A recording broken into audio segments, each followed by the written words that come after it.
How to delete Facebook watch history. First of all, click on Facebook.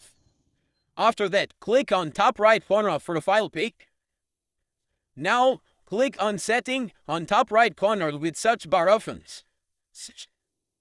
Now scroll. Here you will see activity log.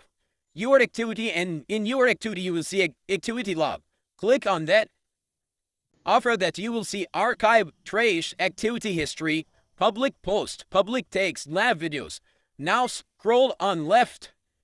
Here you will see videos watched. Simply click on that. After that, you can delete the specific video, or you can clear your all video watch history. Simply click on clear video watch history.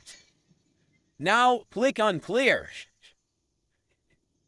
And here we go. All clear video watch history was cleared.